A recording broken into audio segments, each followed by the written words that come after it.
Buenos días, hermanos, que el Señor les bendiga. Saludamos con todo nuestro corazón y toda la alegría de nuestro corazón a cada uno de ustedes en esta mañana. Damos muchas gracias a Dios por esta nueva oportunidad que nos da de enlazarnos una vez más con ustedes para que juntos podamos darle culto al Señor. Después de este tiempo tan hermoso de adoración y exaltación al nombre del Señor, quisiera invitarles ahí donde usted se encuentra, en la comodidad de sus hogares, que por favor tengamos en este instante un momento de oración. Y quisiera pedirles a cada uno de ustedes, hermanos, que está ahí en sus hogares, que por favor se una con nosotros en esta mañana para orar por la iglesia, en especial por los hermanos, no solo de nuestra congregación, sino también de otras congregaciones, pero que son también miembros del cuerpo de Cristo, que hoy se encuentran afectados por el virus, pues que todos ya tenemos conocimiento. Quisiera invitarles que por favor orásemos en esta mañana, pidiendo al Señor que Dios ponga su mano sobre ellos, y así también pues oraremos por la enseñanza de esta mañana.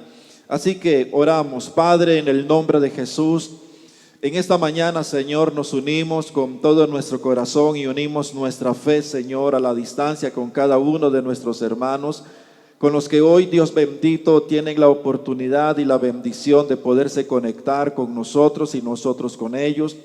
Hoy nos unimos, Padre, en la ley del acuerdo, Señor, para pedirte en esta mañana con todo nuestro corazón, pedirte, mi Dios, que en esta mañana tú extiendas tu mano, tu buena mano, Señor, sobre la vida, Dios mío, de aquellos hermanos que hoy, Padre, se encuentran afectados, Señor, por este virus. Oramos, Padre, en el nombre de Jesús, para que por tu mano y por tu poder, Dios mío, y por la palabra que tú nos has hablado y nos has enseñado, Señor, que en esta mañana, Dios mío, tu mano se mueva, Señor, a favor de la vida, de la restauración y la recuperación de la salud, Señor, de cada uno de nuestros hermanos y hermanas que hoy se encuentran, Señor, afectados. Pedimos, Señor, que manifiestes tu misericordia. Pedimos, Dios, que manifiestes una vez más tu amor, tu compasión, Señor, y que en esta mañana, Señor, cada persona reciba vida en su cuerpo, Señor. Tú eres Dios todopoderoso y creemos, Padre, que con una palabra tuya, Señor, todo virus se seca, mi Dios amado, todo virus desaparece, Padre. Y pedimos en esta mañana, Señor, que tu nombre sea glorificado en la vida, Dios mío, de cada uno de nuestros hermanos, de aquellos, Señor, que son miembros de nuestra congregación local, y también de aquellos, Padre, que no son miembros de nuestra congregación, pero que son parte del cuerpo de Cristo y de la iglesia, Señor, en este mundo. Pedimos, Padre, tu bendición, pedimos, Dios, tu misericordia, y oramos, Señor, para que tú seas glorificado en esta mañana. Asimismo, Padre, te pedimos en el nombre de Jesús, que por tu Espíritu Santo, Señor, sea preparado nuestro corazón para oírte a ti, Señor, hablar a nuestro corazón.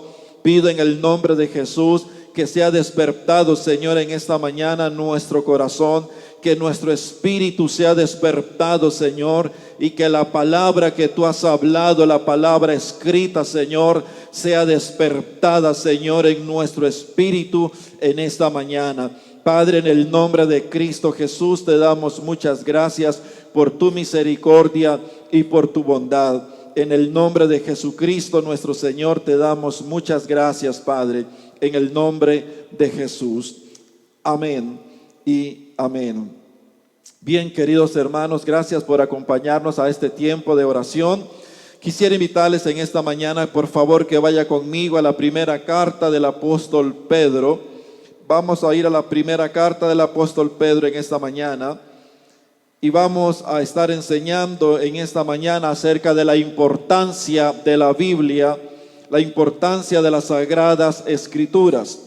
Recuerden que ya hace algunos domingos atrás hablamos acerca del creyente y las Sagradas Escrituras, y pedimos, hermanos, que cada uno de ustedes pueda estar en esta mañana bien conectado, que si fuese posible usted pudiese obtener allá al alcance, hermanos, un cuaderno, un lápiz, de tal forma que usted pueda llevar, hermanos, registro de lo que vamos a hablar. Hoy vamos entonces a exponer la palabra bajo este tema, tema que vamos a desarrollar en esta mañana, la importancia de las Sagradas Escrituras.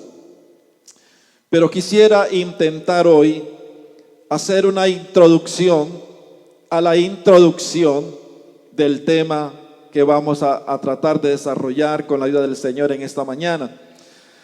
Sé que esto es un poco extraño de repente que usted escuche mencionar eso, pero trate de seguirme en el pensamiento en esta mañana acerca de lo que quisiéramos hacer con la ayuda del Señor. Nuestro único objetivo y deseo es poder dar a ustedes una enseñanza de las Escrituras a fin de que podamos considerar cada uno de nosotros por qué la Biblia es tan importante en nuestras vidas. Dice el apóstol Pedro, permítame dar una ojeada rápida al contexto de esta carta. El apóstol Pedro está escribiendo una hermosa carta a todos los hermanos y de una forma muy especial, como dicen los primeros versos del capítulo 1, a todos los hermanos en la dispersión. Ese término de dispersión hace una referencia muy específica a todos los judíos que habían sido dispersados por todas las naciones de aquel tiempo y en especial por toda Asia. Y esa es a esa gente en particular que el apóstol Pedro va a dirigir esta carta, específicamente a todos los judíos creyentes que estaban esparcidos por todo el Asia Menor de aquel tiempo y por otras ciudades más también.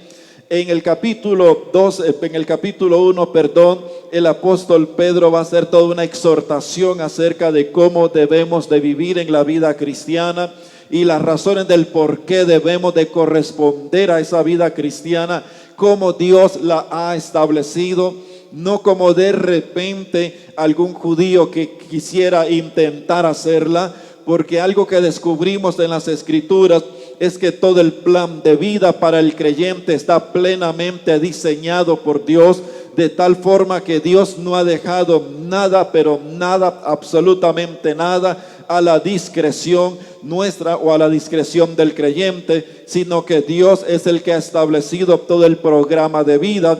Y el apóstol Pedro, inspirado por el Espíritu Santo, comienza a hacer pues esta exhortación a los creyentes de su momento, de su época y de aquellas congregaciones en aquel tiempo acerca de vivir esa vida que agrada a Dios. Y él va a hacer toda una tremenda exhortación en el capítulo 1, pero al finalizar este capítulo el apóstol Pedro, interesantemente va a expresar esto que nos parece o me parece en esta mañana muy relevante para el tema que necesitamos desarrollar. Verso 24 dice así: porque toda carne es como hierba y toda la gloria del hombre como flor de la hierba. La hierba se seca y la flor se cae, mas la palabra del Señor permanece para siempre. Y esta es la palabra que por el evangelio os ha sido anunciada. Desechando pues toda malicia, todo engaño, toda hipocresía, toda envidia y toda detracciones, desead como niños recién nacidos la leche espiritual no adulterada, para que por ella crezcáis para salvación, si es que habéis gustado de la benignidad del Señor. Es interesante cómo el apóstol Pedro, después de hacer esa exhortación a aquellos creyentes con respecto a cómo deben de vivir y el por qué deben de vivir de esa forma, introduce inmediatamente al final de esa exhortación esta referencia que él hace, y lo que el apóstol Pedro va a establecer es el enorme e infinito contraste que hay entre el concepto de una vida temporal y la eternidad de la palabra de Dios. Dice el apóstol Pedro, y leo una vez más: porque toda carne es como hierba y toda gloria del hombre como flor de la hierba. La hierba se seca y la flor se cae. Parece ser entonces que lo que el apóstol Pedro desea establecer después de esa exhortación es que conviene al hombre y conviene en especial al creyente vivir como Dios ha establecido, porque la vida no es como usted y yo la imaginamos. La vida no es como usted y yo la suponemos. Todos nosotros tenemos una fuerte resistencia al hecho de morir. Todos nosotros tenemos una tremenda resistencia al hecho de abandonar esta vida en la que nosotros estamos. Y el apóstol Pedro, por el Espíritu Santo, hace este hermoso contraste diciendo que la vida del hombre es una vida pasajera, la vida del hombre es una vida temporal, y que todo lo que el hombre considera como gloria, como grandeza en su vida, tarde que temprano va a dejar de ser. De tal forma que usted y yo en algún momento determinado de nuestra vida dejaremos de ser. El amor que usted profesa a su familia dejará de ser. El amor de sus hijos hacia usted como padre dejará de ser. El amor que usted profesa a su esposa y viceversa dejará de ser. Todo por lo que usted y yo nos hemos afanado, las riquezas que hemos alcanzado, los bienes que hoy nosotros tenemos dejarán de ser, porque todo lo que el apóstol Pedro está diciendo apunta al hecho de que no hay nada que competa a la vida del hombre que permanezca para siempre. Pero no obstante, el apóstol Pedro dice que en contraste de esa vida temporal nuestra, la palabra del Señor permanece para siempre. ¿Qué significa eso? Bueno, significa lo siguiente, que mientras nosotros nos estamos desgastando y mientras nosotros en algún momento llegaremos a dejar de ser, la palabra de Dios permanece para siempre. ¿Por qué razón? Por la razón de que no es la palabra de un hombre, no es la palabra de una institución religiosa, no es la palabra de alguna organización espiritual, es la palabra que ha salido de la misma boca de Dios. Y por supuesto que lo que ha salido de la boca de Dios tiene el carácter mismo de aquel que ha salido. Y en este sentido entonces la palabra es eterna, porque Dios es eterno. Y dice además el apóstol Pedro de que esta es la palabra que nosotros hemos recibido a través de la predicación del evangelio. Dicho de otra forma, esa palabra eterna que usted escucha constantemente, esa predicación que escuchamos constantemente acerca del evangelio, es la palabra eterna de Dios. Qué interesante ese contraste que el apóstol Pedro establece, que usted y yo somos temporal, pero la palabra de Dios permanece para siempre. Entonces podemos comprender claramente que la exhortación que el apóstol Pedro hace a vivir una vida como corresponde a nosotros los hijos de Dios tiene gran sentido, porque lo único que usted y yo nos vamos a llevar un día, lo único que usted y yo va a partir con nosotros hacia la eternidad,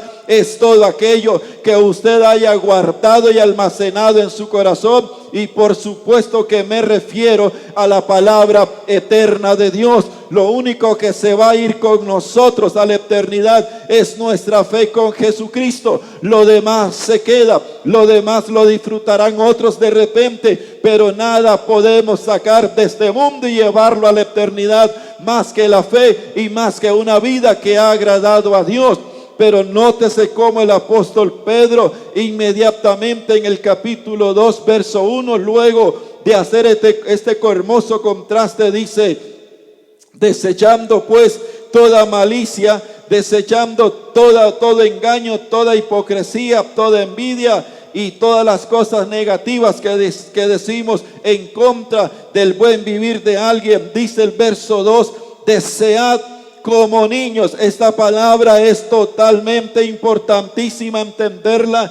Cuando dice desead como niños, la palabra de Dios no adulterada. Pero es interesante cómo el apóstol Pedro hace una ilustración que me parece que él sabía muy bien cómo era ese asunto, cómo era la situación y cuál era la experiencia de un niño recién nacido. Y mire la aclaración que él hace: como niños recién nacidos. No está haciendo referencia a un niño de 4 años, no hace referencia a un niño de 5 años, no hace la referencia a un adolescente, no, hace la referencia a un niño que tan solamente tiene algunos meses o semanas de haber sido dado a luz.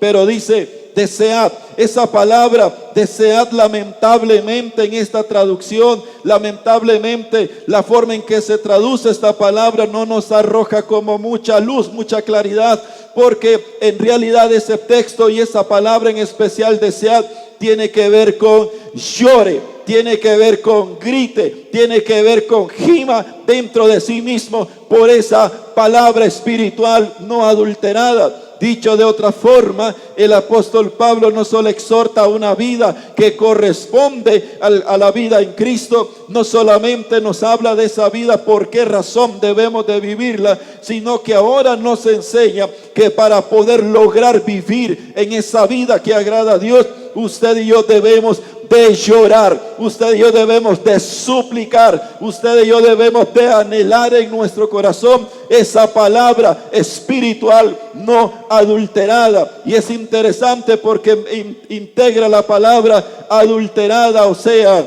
una palabra que en apariencia es verdad, pero que no contiene la verdad de Dios. Pero quiero llamar su atención a ese aspecto que Pedro establece. Lloren por la palabra de Dios. Supliquen. Otras versiones traducen esta palabra desead como griten, griten, griten por esa palabra, griten por esa leche espiritual no adulterada, que por supuesto es una referencia totalmente hacia las Sagradas Escrituras. La pregunta entonces en esta mañana es: ¿cuántos de nosotros gritamos? ¿Cuánto de nosotros suplicamos? ¿Cuánto de nosotros gemimos en nuestro corazón por querer conocer la palabra de Dios? Y no hablo de la palabra meramente de la tinta, no hablo de la palabra meramente de memorizar, hablo de la revelación de Dios a través de las Sagradas Escrituras a nuestra vida. ¿Cuántos de nosotros tenemos un verdadero y gran interés de conocer qué es lo que Dios ha dicho en su palabra? Me parece que en este tiempo y en esta mañana esto es totalmente relevante para nuestras vidas. Hoy necesitamos en gran manera poder atender esta exhortación de Pedro, poder poner atención a esto que Pedro está enseñando, porque creo que de esto va a depender el fin de nuestros días.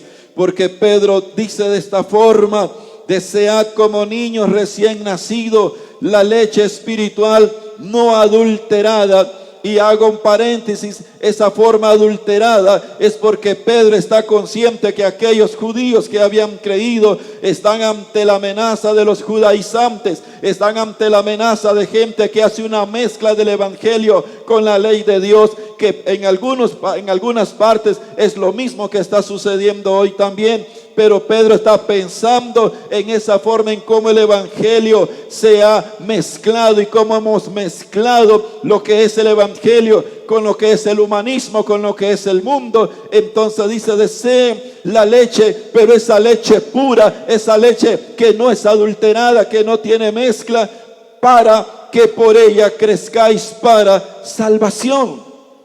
No dice para que sean salvos, dice para que crezcan para salvación. Dicho de otra forma, lo que Pedro está diciendo, que en dependencia de cuánta leche espiritual no adulterada tengamos en nuestro corazón, de la forma en que pedimos, de la forma en que rogamos y suplicamos a Dios que nos revele esa palabra, en esa misma forma usted y yo seremos capaces de vivir dentro de la salvación de una forma plena. Podremos disfrutar la plenitud de la salvación en nuestra vida, de tal forma que aquel que no se acerca a las Sagradas Escrituras no tiene forma alguna de poder disfrutar de todo lo que Dios ha hecho y de poder vivir para Dios y para la gloria de Dios. Pues cómo vivir lo que no se entiende. Entonces, hermanos, en este sentido el apóstol Pedro nos hace esta tremenda exhortación.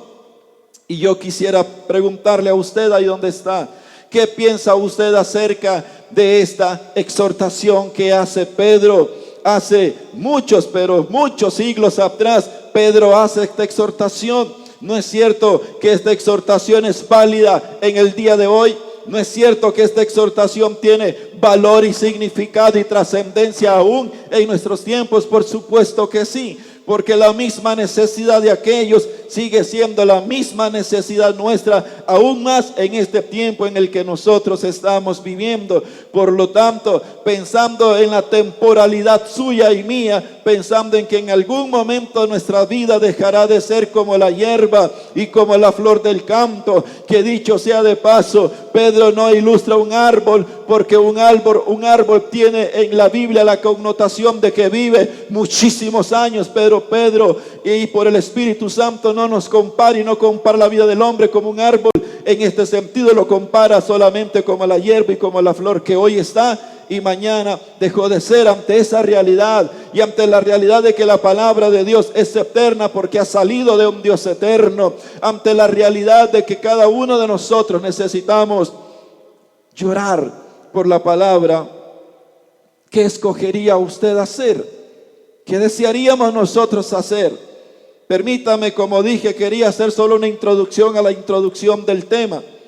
No se preocupe que no vamos a durar aquí varias horas para exponer todo esto. Por lo tanto, el tema de hoy vamos a repartirlo en varios temas más durante estos domingos siguientes, si Dios así lo quiere.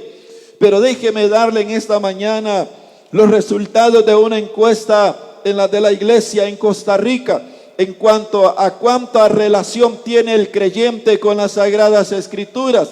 Según algunos datos y algunos estudios y estadísticas que se han hecho en tiempos atrás, arrojan el tremendo resultado que el 90% de la iglesia cristiana evangélica está ausente de leer las Sagradas Escrituras, que solo hay aproximadamente un 10% de creyentes que la lee, y dentro del 90% de creyentes que no la lee, pues mucho menos la estudia. Interesantemente que dentro de esa encuesta también hay pastores, también hay líderes, también hay personas de servicio en la iglesia, también por supuesto el miembro, permítame usar esta expresión, del miembro de la banca, el miembro de la silla, arroja, hermanos, ese resultado. Por eso hoy vemos lo que vemos en las iglesias, por eso hoy miramos lo que usted y yo miramos y contemplamos en la vida cristiana. Por supuesto que una vida cristiana separada de la palabra del Señor no tiene oportunidad de ser una vida victoriosa y mucho menos de una vida que glorifique el nombre del Señor. Por eso hoy vemos tantas cosas en las iglesias, por eso vemos hoy tantas enseñanzas totalmente blasfemas al nombre de Dios, pero se predican en iglesias evangélicas. Por esa razón miramos a tanta gente decir amén a cada disparate de predicadores, porque hay gente que no tiene lamentablemente el conocimiento de la palabra del Señor. Pero yo quisiera pensar en esta mañana de que usted no es parte o no es número de la estadística donde están el 90% de gente que no lee. Yo quisiera pensar que usted es uno de los que forma parte de un 10% de la que busca y estudia las Sagradas Escrituras. Por lo tanto, es importante que podamos hacer esta reflexión en esta mañana acerca de qué importancia tiene la Biblia o las Sagradas Escrituras en mi vida. Por experiencia puedo decirles, hermanos, en esta mañana que tuve la oportunidad de venir a Cristo hace 3 décadas atrás, donde en ese tiempo, hermanos, los temas de discipulado no existían, salvo en algunas congregaciones. En ese tiempo, hermanos, la persona que tomaba una decisión por Cristo, se conocía que esa persona había tomado una decisión por Cristo, porque independientemente si el pastor le llamaba, independientemente si un hermano le buscaba, independientemente si alguien le visitaba, esa persona desarrollaba en su corazón hambre y sed por la palabra de Dios. Mirábamos a ese creyente nuevo con su Biblia debajo del brazo sin ninguna vergüenza, y hoy es vacilón, hoy es interesante y hoy es chistoso que aún en el tiempo de hoy algunas personas se avergüenzan de llevar una Biblia debajo de su brazo, se avergüenzan de portar un libro como la Biblia, cuando debiera de ser nuestro máximo orgullo en la vida cristiana. Pero en esa época, queridos hermanos, no habían todas las cosas que teníamos. Pero yo le puedo decir que en ese tiempo una de las cosas que experimentábamos en nuestro corazón era hambre y sed por la palabra del Señor, de tal forma que hoy yo le puedo decir a usted delante de Dios y delante de aquellas personas que en esos tiempos me pudiesen conocer, que hermanos, tenía hambre y sed de la palabra de Dios. Y quiero decirle que hoy sigo teniendo ese deseo en mi corazón de conocer a Dios. Sigo teniendo el deseo en mi corazón de entender la palabra de Dios, de tal forma que no hay un solo día en mi vida donde no doble mis rodillas suplicándole a Dios que me revele su palabra, que me dé entendimiento para comprender lo que ha salido de la boca de Dios, porque he encontrado que en la palabra de Dios está el sustento para nuestras vidas. No está en su trabajo, no está en el amor de sus familiares para usted. El sustento de su vida está en la palabra de Dios, porque la palabra de Dios es eterna. Una vez más le pregunto a usted, ¿qué significado, qué importancia tiene la Biblia para usted, querido hermano? ¿Qué lugar tiene la palabra de Dios para su vida? Es interesante porque yo sé que todos nosotros consideramos que la Biblia es la palabra de Dios. ¿No es cierto? No hay ninguno de ustedes que tenga duda de esto, que la Biblia es la palabra de Dios, que las Sagradas Escrituras es la palabra de Dios. Algunos lo sabemos porque es lo que siempre se ha dicho dentro de las congregaciones evangélicas, y otros tenemos una convicción de que eso es así porque hemos crecido y nos hemos desarrollado a la par de la palabra de Dios. Ha sido una experiencia personal con lo que ha salido de la boca de Dios. Pero sea para uno o sea para otros, es importante que en esta mañana usted y yo podamos comprender en nuestro corazón, o más bien hacernos la pregunta para responderla desde el punto bíblico, por supuesto. ¿Por qué la Biblia es importante? Quiero hacerle esta pregunta a usted y quiero darle unos segundos para que usted la piense, para que usted la medite. ¿Por qué la Biblia es importante para la vida del creyente? No me diga, por favor, es la palabra de Dios.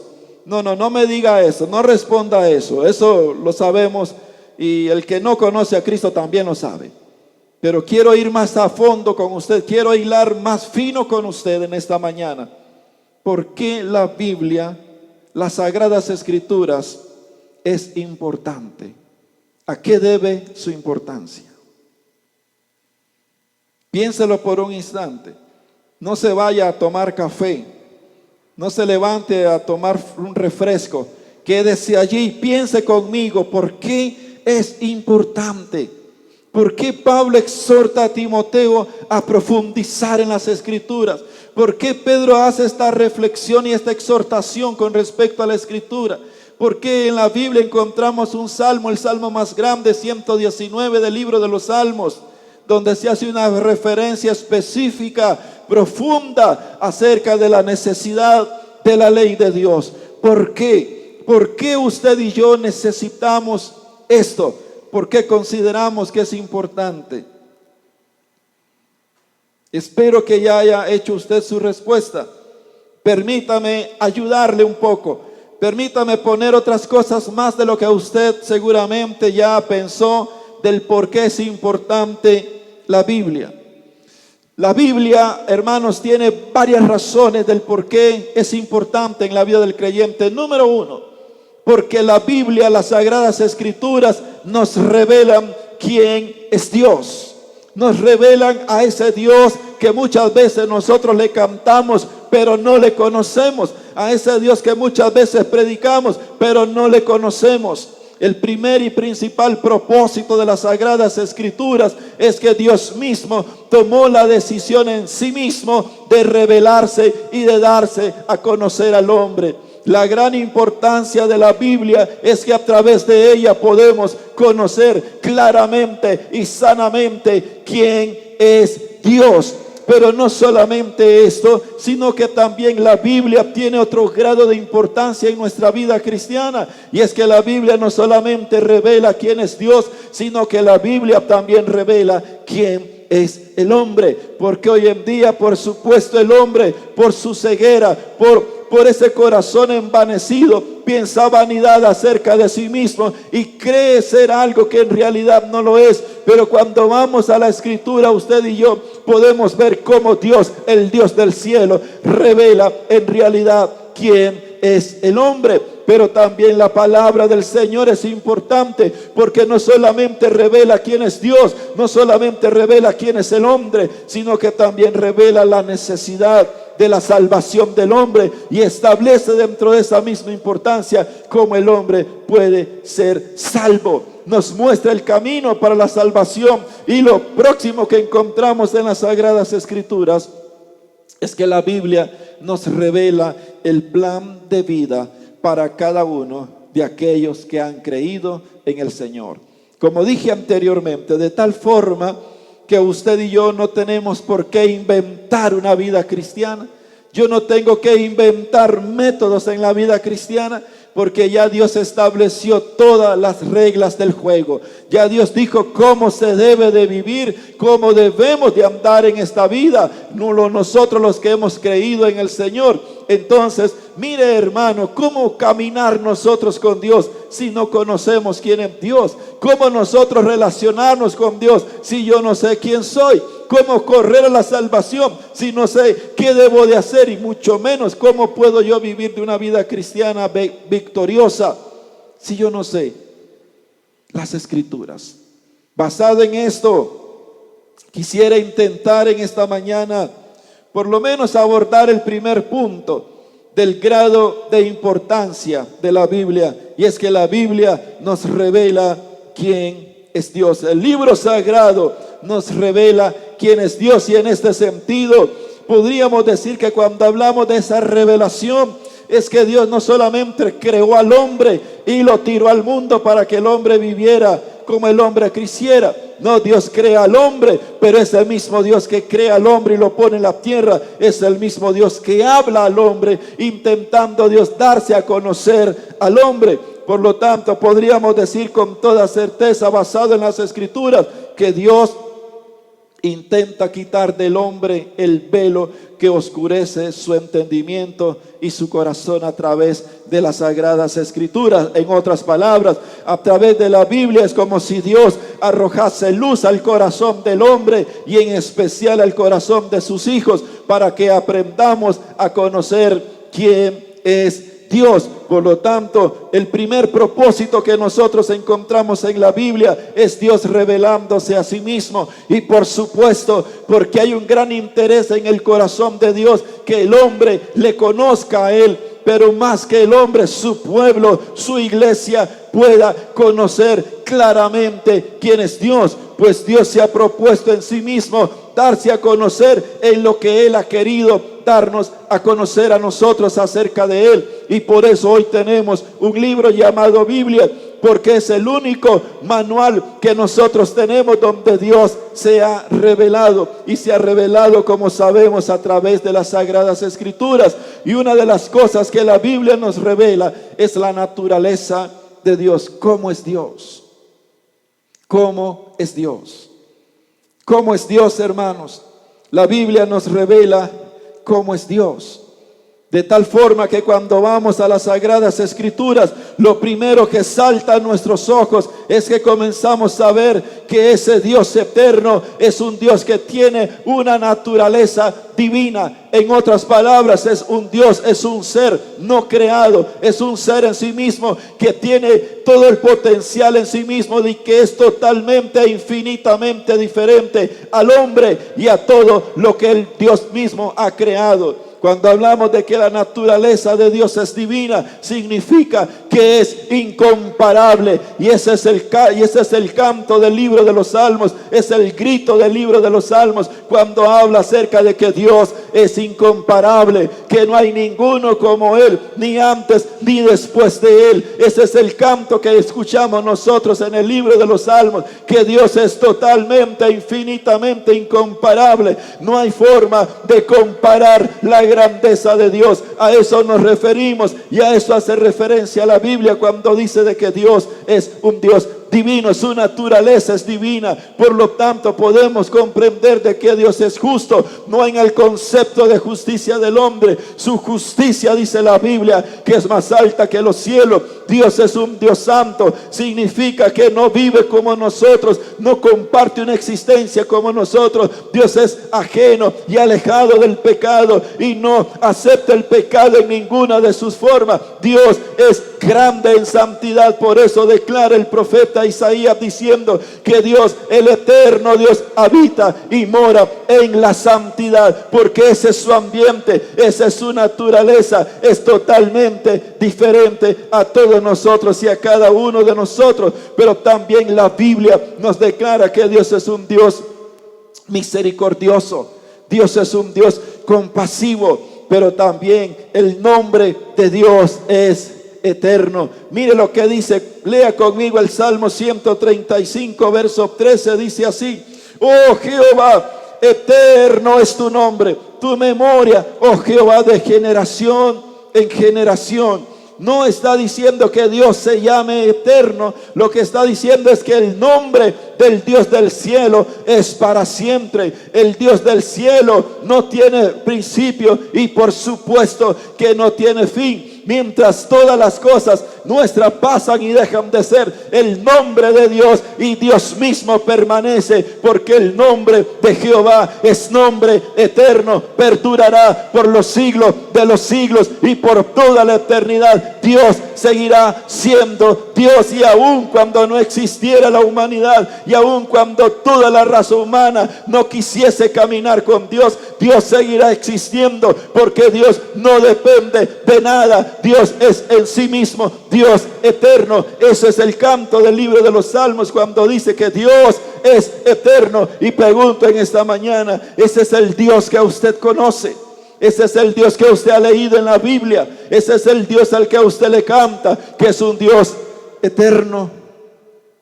Nunca acabará, nunca dejará de ser. Por eso Jesús mismo dijo que el cielo y la tierra pasará, pero la palabra de Dios no pasará. Y está haciendo referencia a la eternidad de Dios mismo, porque esa palabra es la palabra que ha salido de la boca de Dios, y por supuesto que tiene el carácter de quien la ha enviado. Por eso usted va a encontrar constantemente en el libro de los Salmos ese canto a Dios, porque Dios es divino, Dios es celestial, Dios es eterno, y Él estará por siempre y existirá por siempre. ¿No le parece a usted eso sorprendente? ¿No le parece a usted eso interesante, de que Dios se revela a sí mismo como el eterno, como el que siempre ha sido, el que siempre es y el que siempre será, independientemente a nosotros, independientemente a su creación, independientemente a lo que pase o no pase? Él seguirá siendo quien es. Él es el gran yo soy. Así se le reveló a Moisés en el monte. Cuando Moisés estaba en la zarza, Dios le dijo: yo soy el que soy. Y esas palabras significan: yo soy el eterno y no hay otro fuera de mí. Ese es nuestro Dios. Ese es el Dios que la Biblia revela. No es un Dios temporal, no es un Dios de circunstancia, no es un Dios por un tiempo, no. Él es Dios y es Dios eterno. Siempre será Dios por los siglos de los siglos y por toda la eternidad. Dios seguirá siendo quien es. Pero no solamente esto encontramos en la palabra, más bien permítame hacer un paréntesis en esto, porque creo que es importante que entendamos por qué Dios se revela como el Dios eterno.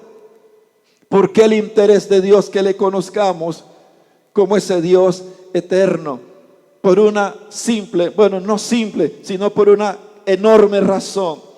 Porque lo que Dios desea que todo hombre conozca, y en especial los que profesan fe en Él, conozcan de que Dios no es un ser que ha sido fabricado. Dios no es un ser que ha sido inventado. Dios no es un ser que ha sido creado, como hoy existen muchos dioses. Hoy existen muchas religiones creadas nada más por la ambición y por la vanidad de quienes lo han creado, de tal forma que cuando usted estudia los nombres de los diferentes dioses en la sociedad, te vas a dar cuenta que cada uno de ellos fue creado por una sociedad que quería tener un Dios de acuerdo a como el hombre es. Pero Dios no ha sido creado, Dios no ha sido inventado, Dios no es el pensamiento de un hombre. Dios es Dios y Él es el eterno Dios. Por eso se revela al hombre como el único y poderoso Dios y el eterno Dios, para que todos entendamos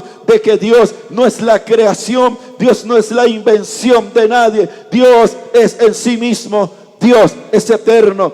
Pero no solamente eso, lea conmigo Isaías capítulo 55 verso 9, dice: como son más altos los cielos que la tierra, así son mis caminos más altos que vuestros caminos, y mis pensamientos, dice Dios, más que vuestros pensamientos. Esto significa que los propósitos, los planes y los designios de Dios están por encima de los pensamientos y de los intereses del hombre. Dios está por encima, y esa es la grandeza de nuestro Dios. Esa es la grandeza del Dios de la Biblia, que sus pensamientos, dice el profeta Isaías, son más altos que los cielos mismos. Sus pensamientos son más altos. Imagínense entonces el gran conflicto del hombre sin Cristo, el gran conflicto del hombre impío, del hombre perverso, de querer comprender a un Dios que es eterno y cuyos pensamientos son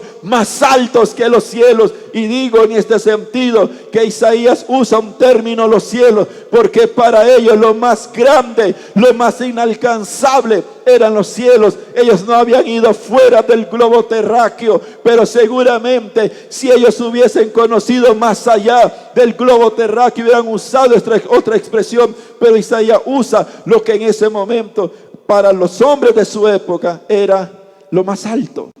Entonces, en otro sentido, ¿cómo nosotros conocer a un Dios cuyos pensamientos son más altos que los cielos y sus caminos más altos que los caminos del hombre?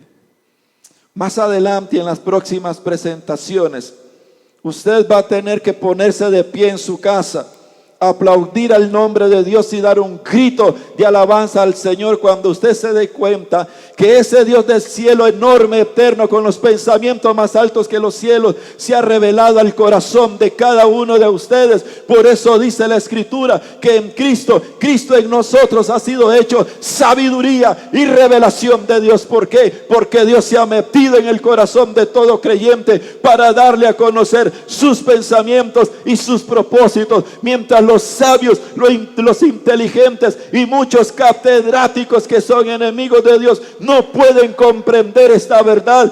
A Dios le ha placido revelársela a usted en su corazón, pero eso lo veremos más adelante. Pero solo quiero que usted pueda pensar en esa grandeza de Dios. Pero Dios no solamente es revelada su naturaleza divina, no solo se revela la eternidad de Dios, sino que se revela que Dios es un Dios misericordioso y también compasivo. Segunda carta a los Corintios capítulo 1 verso 3, dice el apóstol Pablo: bendito sea el Dios y Padre de nuestro Señor Jesucristo, Padre de misericordias y Dios de toda consolación, el Dios eterno, el Dios inalcanzable en el pensamiento humano, porque su naturaleza es eterna, es divina y sus caminos son más altos. Ahora viene a ser para nosotros no solamente Dios, sino un Padre de misericordia, un Padre compasivo, un Padre al que podemos correr aún a pesar de su eternidad. Dios tiene ese momento y ese tiempo para cada uno de nosotros. ¿Y por qué es importante esto? Porque en todas las Escrituras, o mayormente en el tiempo del pueblo de Israel, o en la cosmovisión del pueblo de esa época, Dios era considerado como el Dios de juicio. Y no es de sorprenderse, porque el diablo mismo presenta a Dios como el Dios de juicio, el Dios que condena y busca cómo destruir a sus criaturas.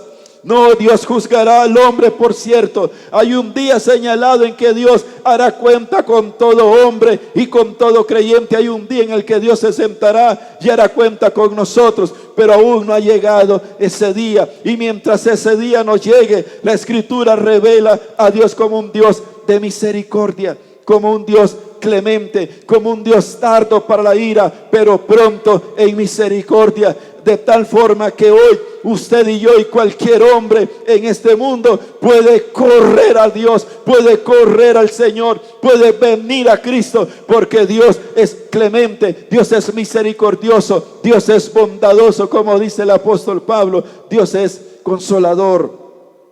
Ese es nuestro Dios.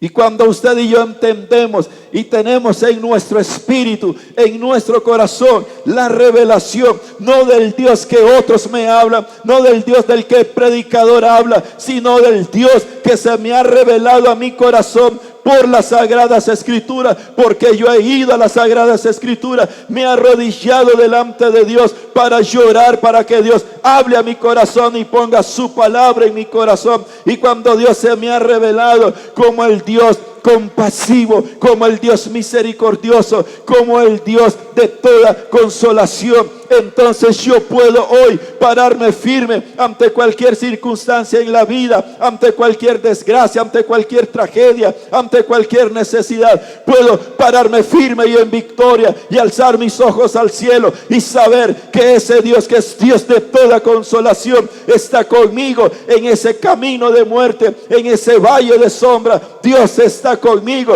y entonces yo puedo creer lo que dice el Salmo capítulo 23, verso final, cuando dice: porque el bien y la misericordia de Jehová me seguirán todos los días de mi vida, y en la casa de Jehová moraré por largos días. ¿Cuándo lo podemos decir? Cuando el Dios de la Biblia se ha revelado a mi corazón, cuando no es lo que otros dicen, no es lo que otros cantan, sino es lo que Dios me ha revelado aquí en mi corazón, en la intimidad con Dios. Ahí entonces cuando yo puedo aferrarme a ese Dios, y no importa, como dice el libro de los Salmos, que aunque los montes se estremezcan, que aunque los valles tiemblen, yo estaré confiado.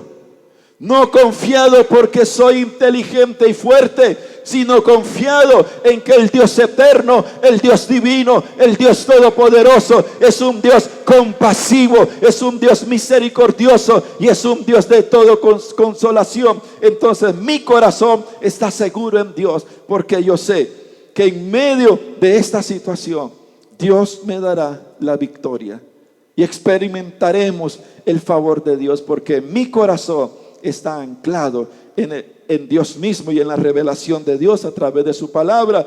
Pero permítame avanzar. Ya solo me quedan unos minutos, ya vamos a terminar, para que usted no se agite en su corazón. Cabe decir, cuando usted va a la Biblia, al Antiguo Testamento especialmente, usted va a encontrar que Dios se revela a sí mismo a través de muchos nombres, ¿cierto? Dios se revela a sí mismo a través de muchos nombres. Pero debemos entender cuál es la intención de ese Dios cuando se revela a través de ese nombre, de los nombres que encontramos. Y es que Dios, a través de esa revelación, Dios lo que está tratando de decirle al hombre: esto es lo que soy. Por eso encontramos tantos nombres en la Biblia que desgraciadamente hoy lo que hemos hecho es, con esos nombres, lejos de entender el carácter de Dios y la persona de Dios, lo que hacemos es simplemente hacer toda una ridiculez con esos nombres. De tal forma que para algunos Dios se ofende si usted escribe el nombre de Dios con una D minúscula. Dios está ofendido porque Dios tiene que ir con una D mayúscula, y si no lo pones así, entonces estás hablando de otro Dios. Eso es una payasada. Disculpen, es una payasada. Simplemente. Otros no debemos de llamar a Dios Dios, sino que debemos de llamarle Jehová. Y algunos van un poco más allá, porque Jehová no es el nombre que Dios merece. Hay que llamarle Yahweh, porque ese es el nombre bíblico y santo de Dios. Otra ridiculez más, déjeme decirle, Dios no se ofende de la forma en que usted le llame. Si usted le dice Dios, si usted le dice Jehová, si usted le dice Yahweh, Dios no está interesado en esa mención. Dios lo que quiere que usted entienda es que el nombre de Jehová se debe de temer y se debe de respetar. Eso es lo que Dios está buscando de la gente, está buscando del hombre. Pero el hombre, en su necedad y en su vanidad y en su ceguera, quiere exaltar esos nombres, pero dejar al autor y a la persona de ese nombre fuera. Hablamos de Jehová, hablamos ahora del Eterno, porque a veces nos parece que cuando damos un nombre de Dios en hebreo, nos parece que es un plus espiritual, nos parece que nos acerca a Dios. Usted no ha entendido que más allá de tus palabras y las mías, Dios conoce la intención de tu corazón, que Dios no se va por lo que decimos, sino por lo que hay dentro de mi corazón. Así que usted puede escribir el nombre de Dios en minúscula y Dios va a saber a quién usted se está refiriendo, que es al Dios eterno, porque Dios conoce tu corazón. ¿Y por qué digo esto? Porque un día un hermano escribió el nombre de Dios en minúscula. Inmediatamente todos los de aquel grupo comenzaron a caerle encima y a decirle: eso no se hace, eso es un pecado, Dios está ofendido porque has escrito su nombre en minúscula. Y yo me puse a reír y dije: sarta de ignorantes, si tan solo conocieran la sencillez de aquella persona que está escribiendo su nombre. Dios está enamorado de ese hombre, Dios conoce el corazón de ese hombre, y estoy seguro y persuadido de que Dios no está poniendo caso. Así tú lo escribes en minúscula, en mayúscula, Dios conoce tu corazón y el sentido de la forma en cómo Dios se da a conocer. Es porque Dios quiere que usted y yo le temamos, que usted y yo tengamos temor de Dios y sepamos que no hemos venido a la presencia de un Dios creado, inventado por nuestras vanidades. Hemos venido al Dios eterno, aquel con cuyas palabras creó todas las cosas que hoy vemos, que no utilizó herramienta ni mecanismo. Según Hebreos capítulo 11 nos dice que por su palabra fueron creados los cielos y la tierra, y todo lo que en el mundo hay fue creado por la palabra de Dios. Ese es el Dios eterno, ese es el Dios omnipotente, ese es nuestro Dios. Y ese es el Dios que a usted y yo hoy necesitamos conocer a través de las sagradas escrituras. Es nuestra necesidad. Permítame terminar con una escritura.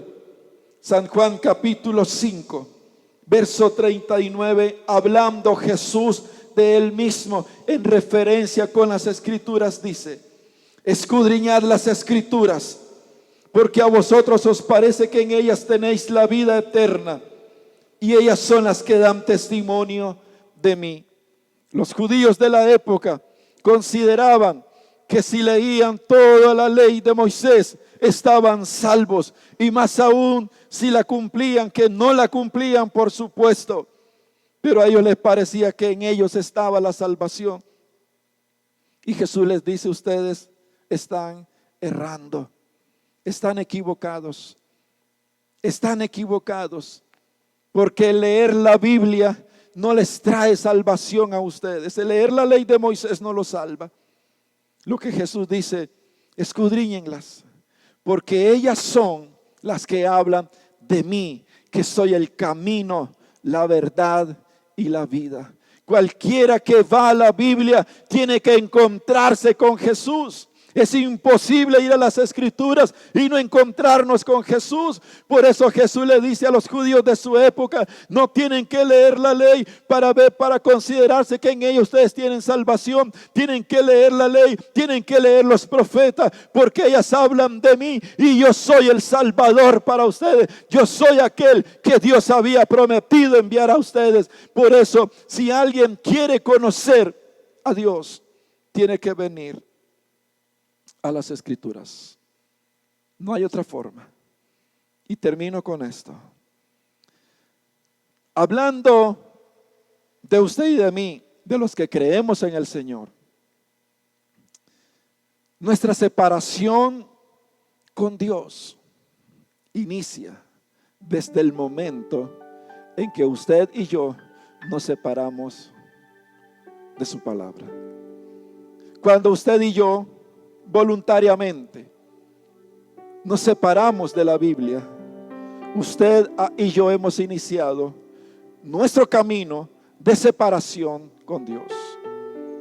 No importa cuántos servicios virtuales usted mire, porque hoy escucho que muchos me hablan de que un domingo miran hasta 4 o 5 cultos. ¿Cómo les admiro, hermanos? Pero no se trata de cuántos cultos, se trata de cuánto usted le da culto a Dios personal. Nuestra separación de Dios inicia desde el momento en que yo me separo de las Escrituras. Cuando no tengo un tiempo, cuando no tengo disciplina para venir a las Escrituras, para tomar un tiempo y leerla, estudiarla, orar consciente e intencionalmente a Dios y decirle: Dios, por favor, revélame tu palabra. Quiero conocerte, quiero saber quién eres, porque hoy todos decimos conocer a Dios, pero no es verdad. Muchos hemos tenido un encuentro con Cristo, pero no hemos pasado más allá de ahí. Nos hemos quedado ahí. Por eso hoy somos lo que somos. Por eso repito, nuestra separación de Dios inicia cuando usted y yo nos separamos de la Biblia. No estoy diciendo cuando usted se despertó un día enojado y tiró la Biblia, no. Estoy diciendo aquellos momentos donde usted nunca saca un tiempo para escuchar a Dios. Cuando eso es así, estamos sentenciados, condenados a vivir nuestra fe por las experiencias personales. Entonces de repente alguien tuvo ahí una experiencia y hace de eso toda una doctrina en su vida. Alguien se soñó algo y ahora ya su vida va en base a ese sueño. Y eso es tan peligroso, hermanos, porque precisamente así es que han salido tantas sectas en el mundo. Precisamente por eso mucha gente se ha apartado de Dios y ha comenzado a inventar cada cosa. Porque un día soñó, un día sintió, un día vio. No digo de que Dios no hable. Yo creo que Dios habla en sueño, Dios habla en profecía, Dios habla en visión, Dios habla en palabra de ciencia, Dios habla en espíritu de discernimiento y Dios habla en el don de sabiduría. Yo creo eso firmemente. Pero otra cosa es cuando yo me centralizo en eso y me divorcio de las Sagradas Escrituras. Eso es tan peligroso, sumamente peligroso. Por eso hoy yo quiero invitarle a usted ahí donde está, que solo reflexione, solo piense en lo siguiente: ¿cómo orar en la voluntad de Dios si no la conozco? ¿Cómo caminar con Él si no sé quién es Él? ¿Cómo agradarle si no conozco lo que Él pide? Oremos. Padre, en el nombre de Jesús, en esta mañana, mi Dios, yo sé que tú eres un Dios bueno. Yo sé en mi corazón, y todos sabemos, que tú deseas darte a conocer en nuestra vida. Padre, en el nombre de Jesús, te pido en esta mañana, Señor, que por sobre todas las cosas que hemos oído hoy, por favor, toca nuestro corazón, quebranta nuestro corazón. Señor, toca nuestro corazón, quebranta nuestro corazón. y dobléganos delante de ti. Como está escrito, Señor, Señor, despierta nuestro corazón, despierta nuestro espíritu. Danos hambre y sed por tu palabra, más que por cualquier cosa, Señor. Danos hambre y sed por tu palabra. En este tiempo, Señor, donde la luz está apagándose, donde el fuego se está apagando, haz venir sobre nosotros un despertar en tu palabra.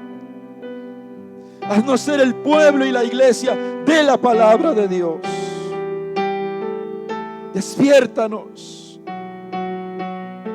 como despertaste a Samuel, Señor. Antes que la lámpara se apague, Dios, despiértanos.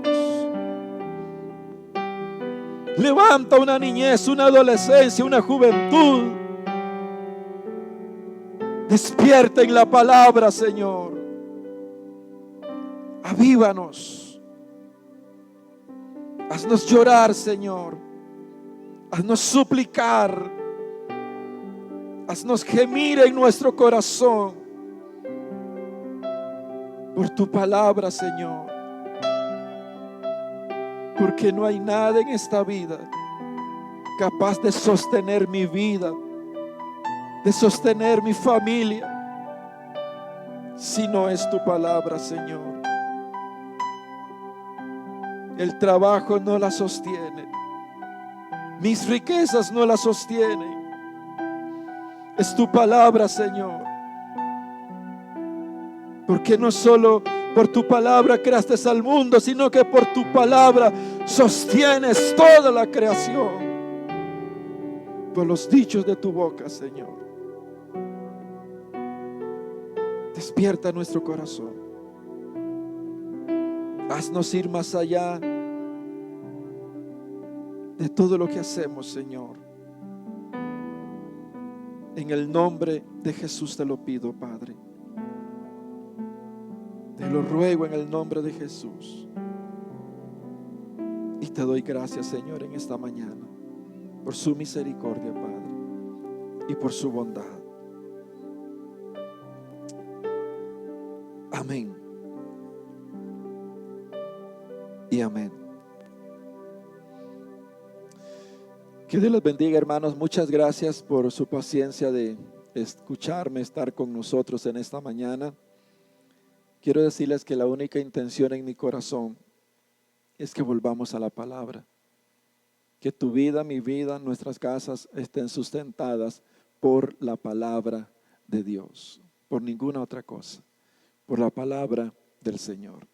Bueno, esta es mi participación y voy a dar en este momento el pase a mi hermano Alan. Él tiene unos avisos que comunicarle a cada uno de ustedes, así de que se quedan con él. Y muchas gracias, hermanos, que Dios les bendiga. Gloria a Dios por la palabra que nos dio el pastor en esta mañana. Hermanos, si usted escuchó la palabra o usted, amigo, ha entendido lo que la palabra de Dios nos ha querido decir en esta mañana, y si usted entregó su corazón a Cristo Jesús, yo le invito a que usted nos escriba ahí por las redes sociales, nos ponga ahí su número de teléfono y uno de nuestros servidores le estaremos llamando para darle a conocer más sobre la palabra de Dios y sobre Cristo y lo que Cristo quiere para su vida. También queremos invitarlos, hermanos, los martes, los miércoles y los jueves tenemos campaña de oración aquí a las 8 de la mañana, de 8 a 9. Si usted nos quiere acompañar, está cordialmente invitado. El martes del servicio a las 7. Tenemos este viernes que viene, viernes 2 de octubre, el primer culto presencial de la red de matrimonios no va a ser transmitido. Así, hermano, yo le invito a que usted venga con su esposa y nos acompañe este viernes. El sábado también tenemos los niños a las 10, los juniors a las 2 de la tarde, pero los jóvenes este sábado van a tener culto presencial también a las 5 de la tarde. Joven, no se lo pierda, no va a ser transmitido. Así que lo esperamos aquí a las 5 de la tarde este sábado, si Dios lo permite. El domingo tenemos también el culto normal y de 1 a 2 de la tarde estaremos recogiendo las primicias. Les invitamos, hermanos, que cooperemos para ayudar a aquellos hermanos que necesitan. Que el Señor me los bendiga y un abrazo para cada uno de ustedes.